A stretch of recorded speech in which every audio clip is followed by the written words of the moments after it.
안녕하세요. 행복한 경제생활을 꿈꾸는 푸른 패밀리입니다. 오늘 소개해드릴 내용은 24년 10월 가계부 결산 내역인데요. 시청해주시는 많은 분들께 도움이 되고자 저희 부부도 매월 소비 및 저축 내역을 공개해보기로 했습니다. 우선 간단히 우리 가족을 소개해 주시겠어요?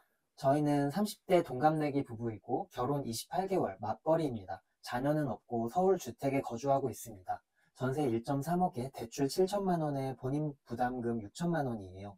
다행히 보증보험은 가입할 수 있었습니다. 자세한 영상은 저희 첫 번째 소개 영상을 참고 부탁드리겠습니다.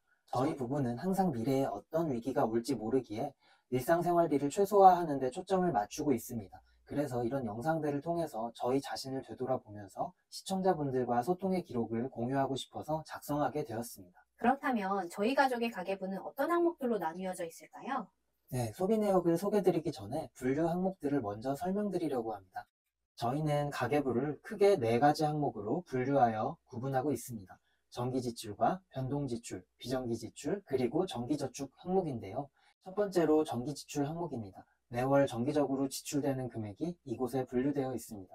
공과금, 관리비, 통신비, 보험료, 대출 이자가 있어요. 두 번째로는 변동지출 항목인데 매월 지출은 되지만 그 금액이 변동되는 항목들이 이 항목에 해당합니다. 각종 교통비, 생활비가 해당합니다. 세 번째로는 비정기 지출 항목입니다.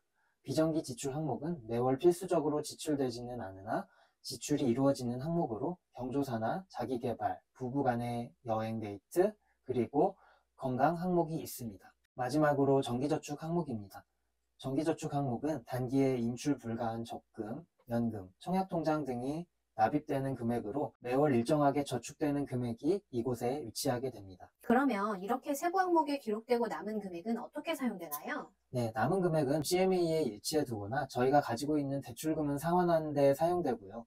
이 기준은 저희 가족의 편의에 맞게 설정한 기준이기 때문에 가정마다 적용하는 기준은 다를 수 있다는 점 참고 부탁드리겠습니다. 자, 그럼 이제 저희 부부의 24년 10월 가계부 월간 결산 내역을 공개해 주시겠어요? 네, 10월 소비는 총 264만 원이 발생하였습니다. 저축을 포함하면 370여만 원입니다. 정기지출 115만 원, 변동지출 130만 원, 비정기지출 20만 원 정도에서 소비는 총 264만 원을 한 것을 보실 수 있습니다.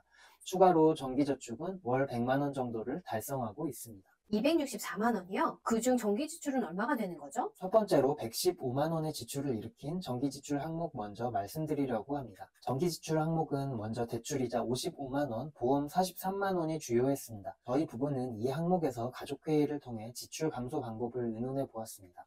정기지출이라 절약하기 쉽지 않은 항목들이었습니다. 그 밖에 통신 혹은 구독 비용 12만 원, 관리비 5만 원으로 집계되었습니다. 이렇게 저희 정기지출은 총 116만원가량으로 집계되었습니다. 정기지출을 줄이기 위한 방법으로 첫 번째로 가장 큰 대출이자 항목에 대해 논의를 해보았습니다. 대출이자는 현재 56만원 정도이고 저희가 가지고 있는 빚이 1억 5천 정도가 있는데 이곳에서 발생하는 금액이에요. 1년 반 동안 대출 원금을 상환하여 이자를 50만원 낮춰 6만원대로 줄여보려고 합니다. 신용대출 8,300만원이 있는데 이 항목을 26년 6월까지 7천만원가량 상환해보기로 했습니다. 그러면 이자는 현재 금리 수준에서 40만원대에서 어림잡아 약 6만원 정도로 감소할 수 있는데요. 저희 부부가 불필요한 채무의 상환을 위해서 많이 고민하고 노력해야겠네요. 그리고 1년 반 뒤 전세가 만료되고 전세 대출은 상환되어 사라지게 됩니다. 이렇게 1년 반 동안 저희 노력을 통해서 55만원에서 6만원대까지 대출 이자를 줄여나가기로 했어요. 다음으로 보험 항목인데요. 아내의 보험 중에 매월 22,000원을 납부하는 운전자 보험이 있습니다. 아내는 실질적으로 운전을 하지 않아서 이것을 해지해 보기로 했어요. 그래서 2만원 감소하여 42만원에서 40만원으로 절약이 가능해집니다. 정기지출 항목이고 이미 한참 몇 년간 납부 중인 보험들이라 낮추기 쉽지 않은 상황이었습니다. 이렇게 여기까지 정기지출 항목과 절감을 위한 가족회의 결과를 말씀드렸는데요. 저희 부부는 또 많은 대화를 해보면서 대출 이자와 보험을 줄이는 방법 외에도 다른 해결 방안이 있는지 의논해 볼 예정입니다. 아, 네, 잘 들었습니다. 변동지출 항목도 궁금한데요. 변동지출 항목에 대해서 말씀해 주시겠어요? 다음으로 변동지출 항목입니다. 변동지출 항목은 매달 변동은 되지만 꼭 필요한 지출 항목들로 이루어져 있습니다. 변동지출 항목도 130여만 원의 지출을 일으켰는데요. 저희 변동지출을 구성하고 있는 세부 항목들을 알아보겠습니다. 식료 및 생활 항목이 34만 원으로 식비와 겨울 대비 온열 매트 등을 구입하여 다소 크게 잡혔습니다. 저희는 외식을 하지 않는 대신 집에서 밥을 해먹는 편으로 집밥 재료인 식료품 비중이 높습니다.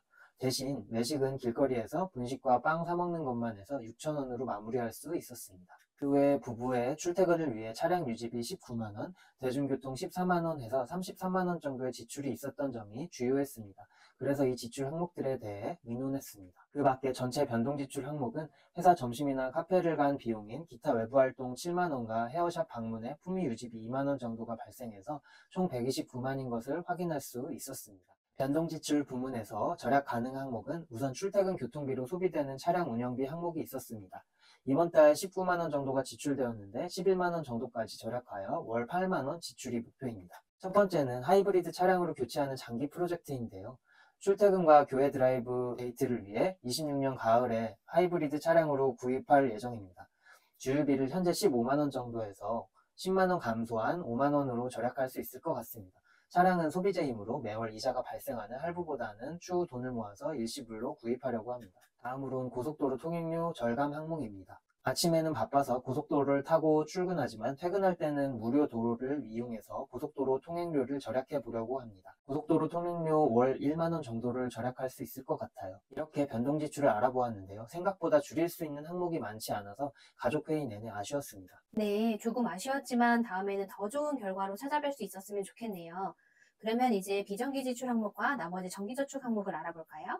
지출 항목 중 마지막으로 비정기 지출 항목을 말씀드리려고 합니다. 경조사와 병원 방문권으로 줄일 수 있는 항목이 아쉽게도 없었습니다. 병원비는 실비 청구를 진행하여 따로 환급을 진행해서 실제 지출이 크진 않았다는 점이 다행이었습니다. 추가로 정기 저축은 매월 100만 원이 고정적으로 일어나고 있습니다.